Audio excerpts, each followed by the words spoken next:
I've been wanting to do this for a long time.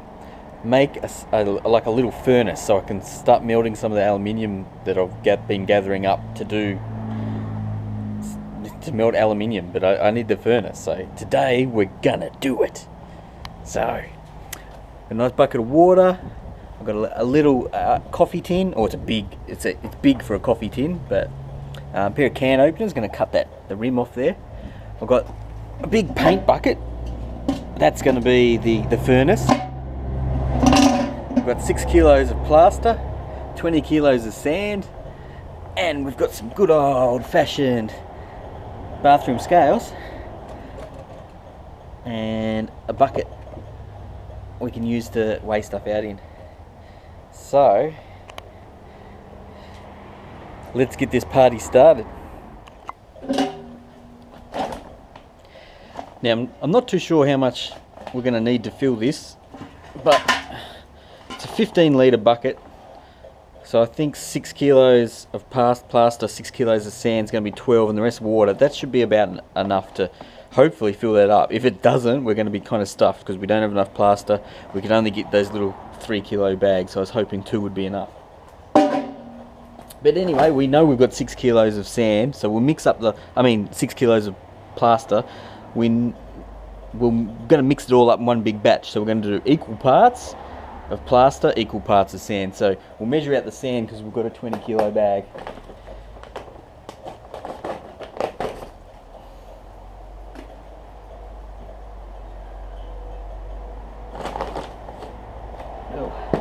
And of course, the sand is heavy.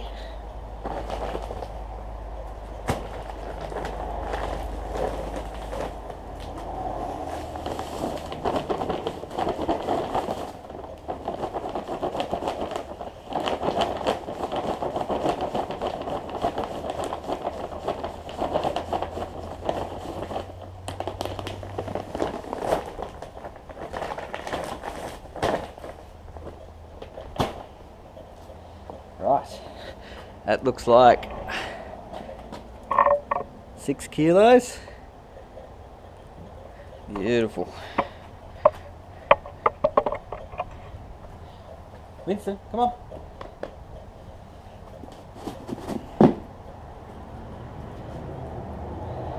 I don't think there's too much of a reason why you couldn't just use sand from the beach. This is just sand bought from a hardware store. I think I got it at Bunnings. So there's a little free ad for Bunnings.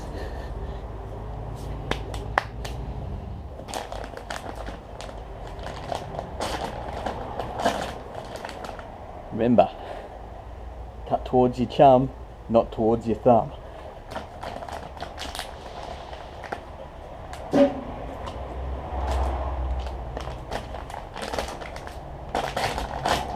Oh, I've got a spill.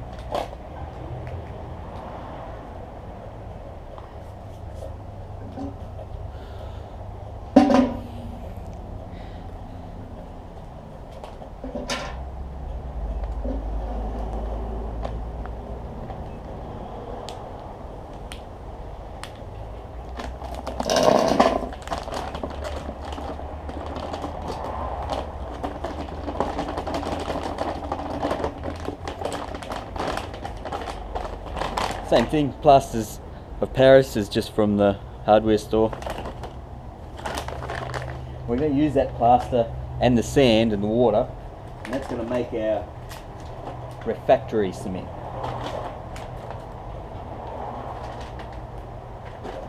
Which you can get the proper stuff, but terribly expensive.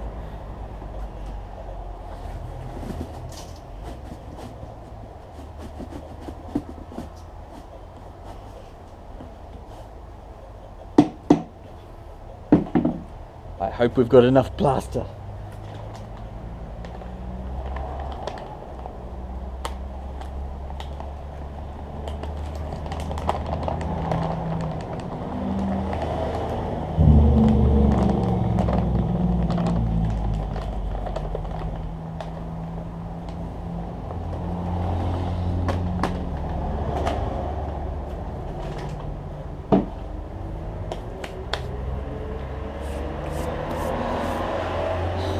We're going to add the water. Now the water's going to expand that out, but maybe when it dries, it's probably going to dry down to kind of this level. Now we will be able to get away with that. It doesn't have to be up to the brim. It would look a lot better. It'd be more exciting, but if this is a fail, we'll just have to do it again and do it properly with enough plaster, and we'll get it up to the brim. But for now, this will be enough, even if it settles down to that level there.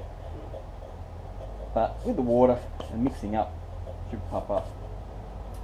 Now, the water, I'm not sure how much we need to add, but I'm just going to do it by eye and feel. I nearly think that filling that up to the brim with water would be the perfect amount. So you probably want a bit less than the two. So we put in 6 kilos of plaster, 6 kilos of sand. We probably need to put in about 5 litres of water. Oh, of course I'm getting excited and forgetting. This is going to be pressed down inside it. That is definitely going to be enough plaster and sand once we push that down in there. Now the only thing, I'm not sure, that lip might be a pain in the ass, so I'm thinking we'll cut it off. That would be the idea. That'll give us nice flat sides. Luckily, we can do that with this handy dandy can opener. Now, the girlfriend's not going to enjoy me raiding the kitchen for things. They never do, so you've got to do it while they're away. Then there's no problem.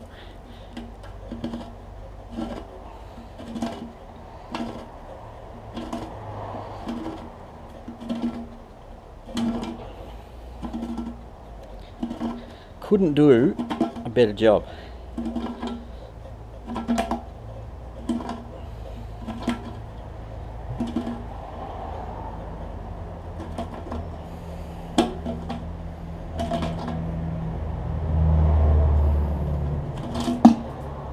Ta-da! Now that's significantly weakened the top of that, but I think it'll be enough to keep us out of trouble. We'll go and hide these in the shed in case the woman comes back. So don't forget to put that in.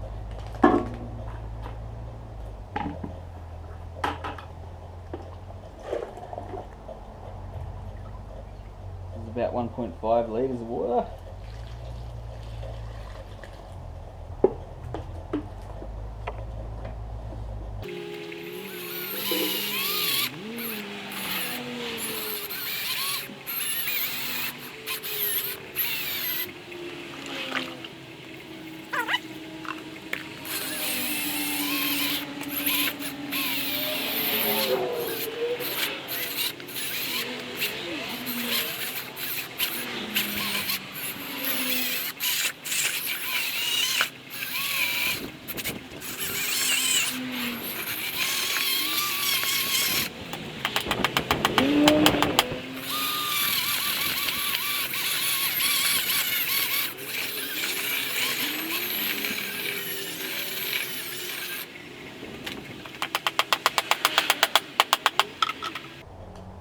Go in by hand.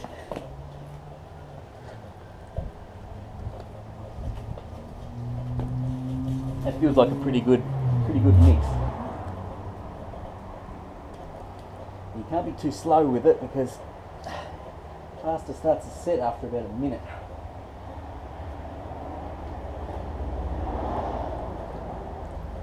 Oh, I can feel lots of lumps squashing out of our hands.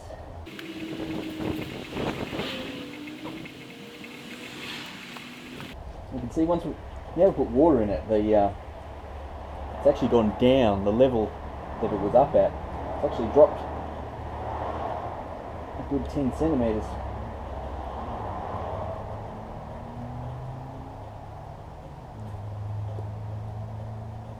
There's a couple of lumps in here. Probably should have put the water in and the sand and then added the plaster slowly.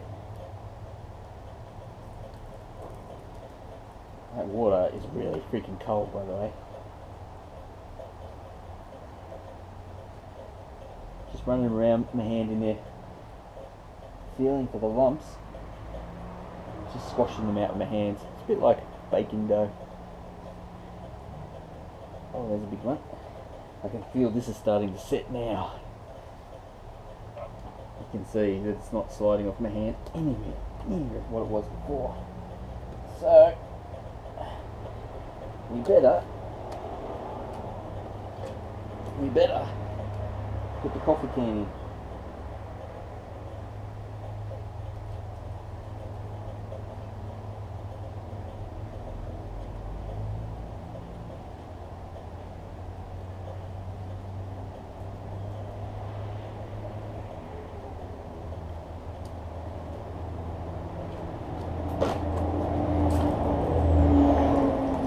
We ended up with 3 litres of water, which is less than we estimated.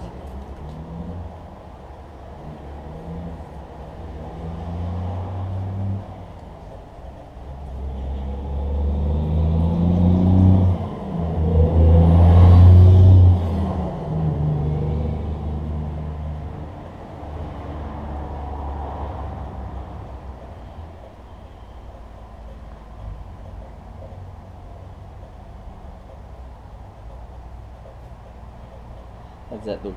Central?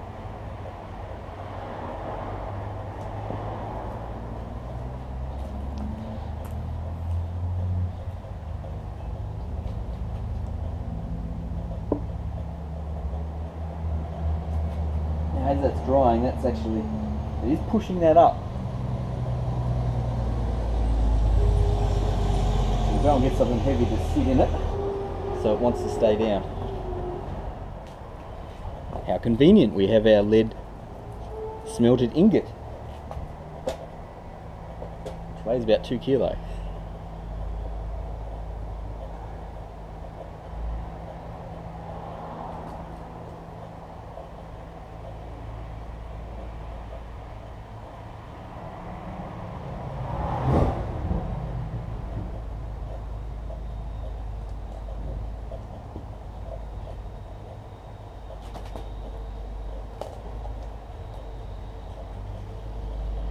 I'll just level it a little bit.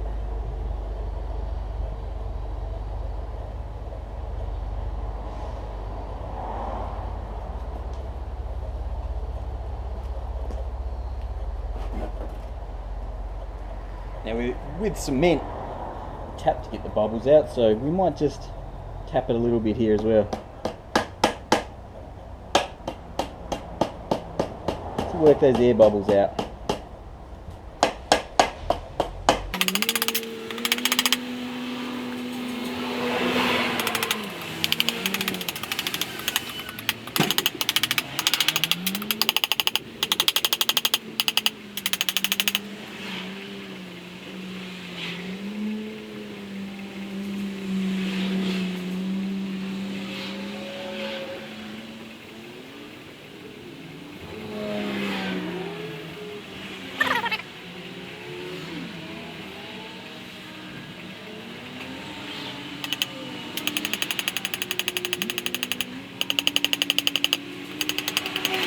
Don't want any air bubbles in there, because an air bubble's full of air, and when that air gets hot,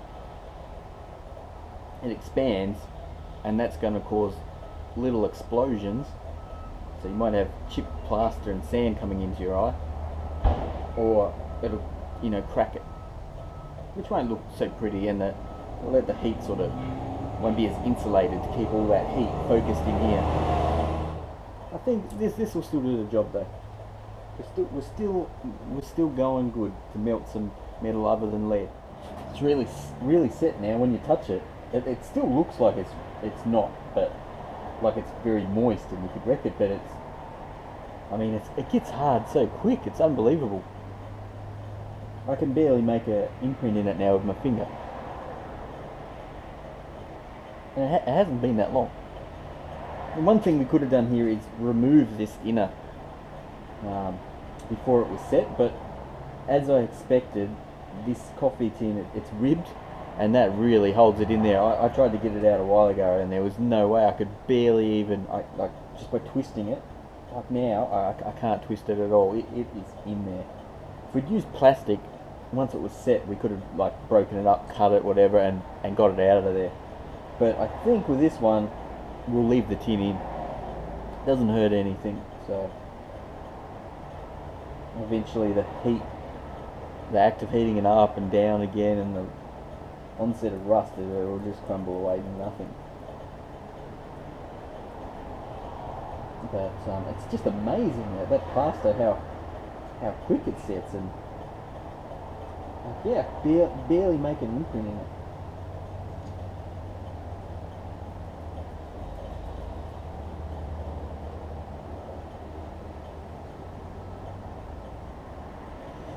Cool. The only problem is if we're leaving that in there, we need to drill a hole in, and that distance there, it might be a bit tricky, and then getting through all that and then finally getting to this, we're going to have to cut through steel again, so we'll have to see how that goes.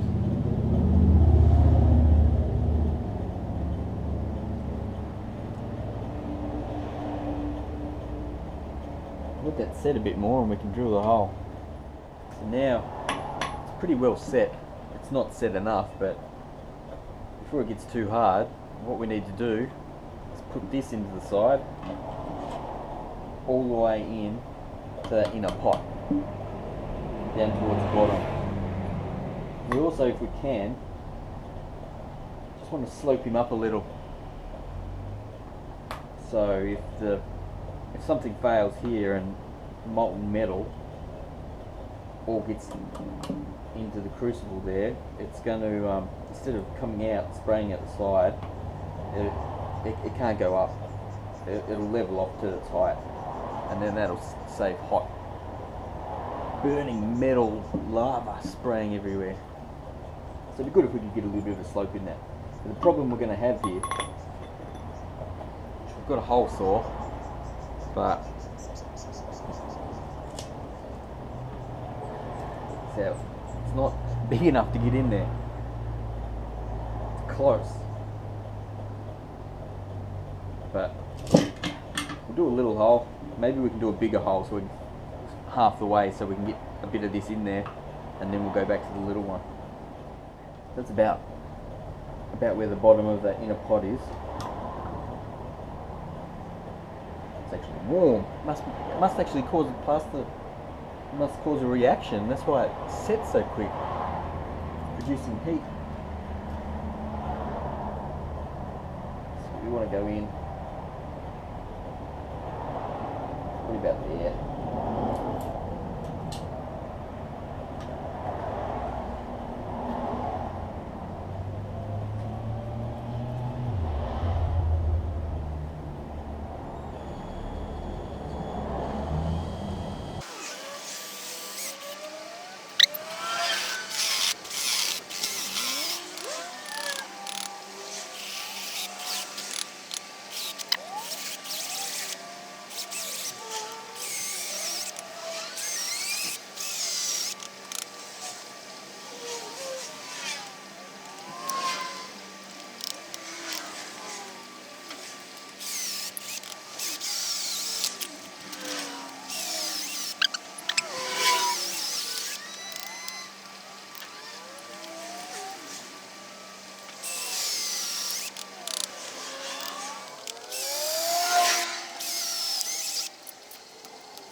That's a lot harder than I thought. Should have started a little bit earlier, I think. The drill bit's through on the inside. So we're nearly there.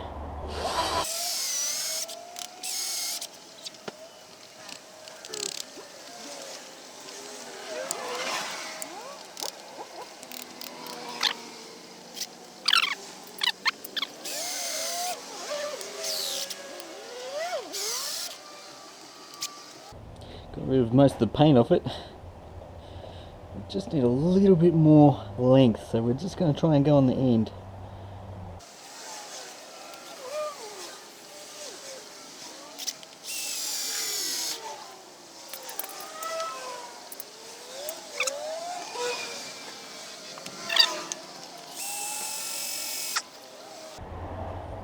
Just not getting any cut off my bit anymore. only a cheap one. I think I've blunted it. I don't even seem to be. I don't seem to be cutting it at all. We've come in perfectly at the bottom of that inner can too.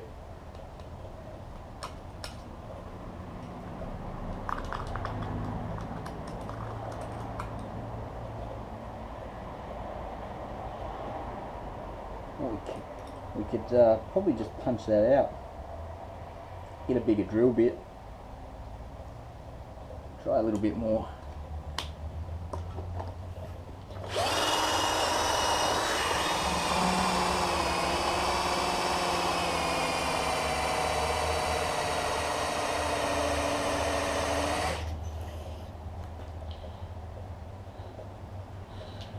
Being very blunt.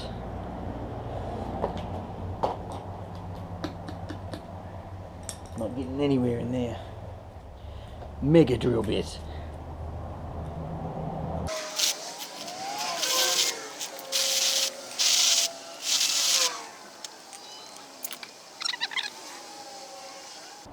That is beautiful. Couldn't have worked out better. We've got a slightly upward slope. It's actually a close enough fit in there that it's not a solid fit, but it screws in just a little bit. Oh, that is excellent. We're going to be smelting aluminium tomorrow. Can't wait. This is just a bit of galvanised pipe threaded on the ends. It doesn't need to be threaded, you just need some pipe. Maybe a bit thicker than that would actually be a bit better. I've got just a PVC fitting that screws on the end for convenience. Then I've got a bit of PVC pipe which pops over that and just gets the hairdryer we're going to use as a blower, you know, away, just a bit away from the heat source. Hopefully this will lose enough heat that it won't melt the PVC. Shouldn't do. PVC is pretty tough stuff.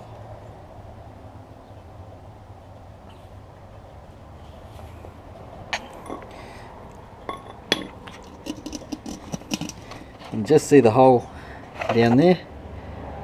We couldn't get through it all the way with the hole saw, but the drill bit, I just rounded it out, punched that through, rounded it out around the edges, and it did a good enough job that we don't have to worry about that. I was a little concerned about that because if we couldn't get through that inner can, it's going to have some problems. 2015, yeah! That's solid. I'm surprised how quick that went off. And there's a hole in. You can see just near the bottom, there's still a bit of metal there, a little lip. But that's fine. That's great, nice and tidy looking. We've got a file, we'll just edge that off so there's no sharp edges. We'll do the same with these. We'll hit that with a grinder and just blunt them off because it's pretty easy to cut yourself there. This old fire extinguisher is going to be our crucible. No gas. And now you've got to make sure it's, you can use anything that's steel. You can make sure some fire extinguishers are aluminium. You don't want aluminium for the obvious reasons, is because that's what we're going to be melting and it's not going to do the job. So easy way to do that is a magnet. Magnets won't stick to aluminium, so we've got some magnets, big magnets here we got out of those microwaves. Oh, magnetic, massively magnetic, so we know we're on the right track. Oh, jeez. Tell you what, those magnets feel stronger every time I come near it. Oh, handles aluminium, but the rest we're good. Steel. So we'll measure that up and cut it off, cut the top off. Made sure that there's absolutely nothing left in it, otherwise it could explode.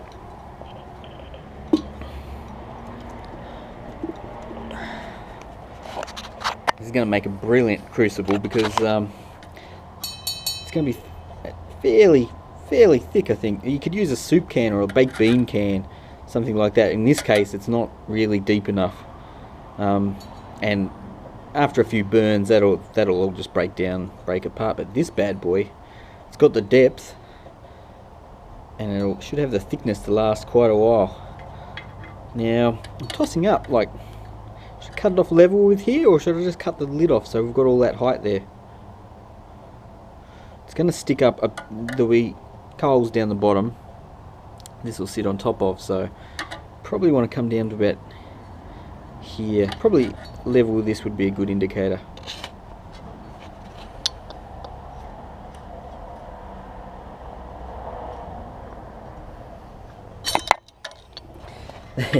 I'll put a bit of a dodgy mark in it there. That's close enough. Now this is going to probably be a bit shaky because I've had to take it off the tripod and allow it to charge while I video. So you can just see what I'm doing. Done a tiny little bit here. Really got to mount this vise to the properly one day.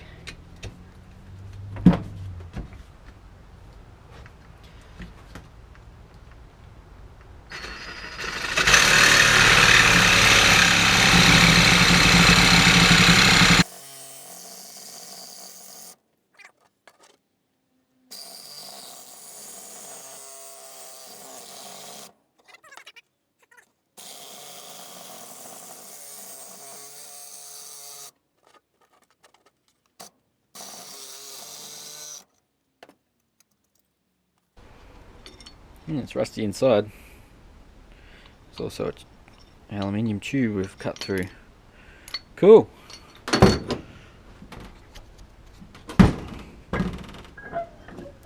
can see my cut is not very straight, but it's the first time I've used a saw like that, and it would have helped if I mounted the vise, because holding onto the vise, holding onto that, trying to keep that straight is a pretty hard task. There's some aluminium we can melt down. Quite a lot of rust. Look at that, that's beautiful. That is going to fit our purpose so well. Oh yeah.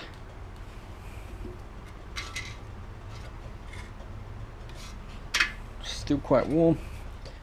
Just going to deburr the edges on this now.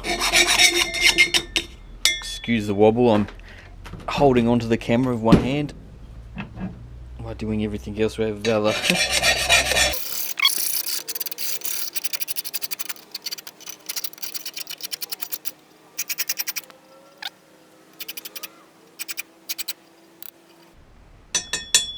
Can't wait to try this thing out. Now this is the idea. It's pretty hard to get coal in bags. Well, it seems to be hard. Can't find anyone that you can buy coal off. So I've got some heat beads, barbecue briquettes on super special from the supermarket. I think because it was whipped. It's 4 kilo there. I think they were about $5 a bag, $4.50 a bag. So we're going to try them instead of coal. That's what they look like. See, I'll put some in there. There's like a layer on the bottom and then just a layer around the sides. Working your way up.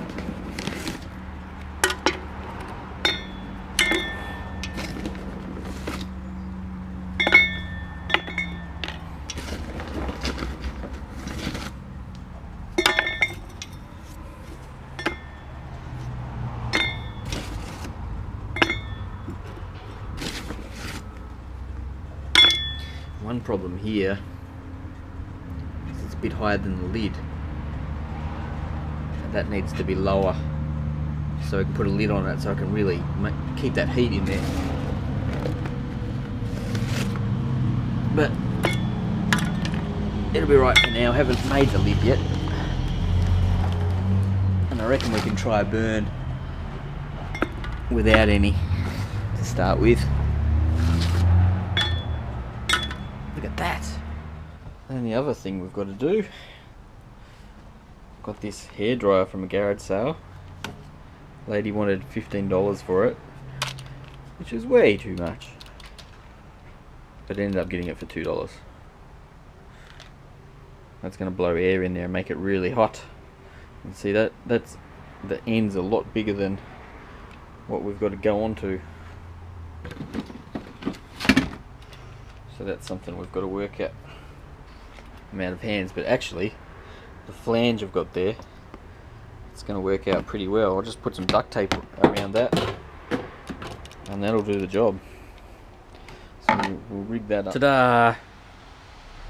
Hairdryer blower. I just put a bit of tape around that flange there, and that did wonders. That's a pretty good fit. I'm surprised it's see, it doesn't really, I'm wiggling it around, there's no wonk there. It's holding it really solidly to the hairdryer. And that's it. Got a blower, we're ready to go.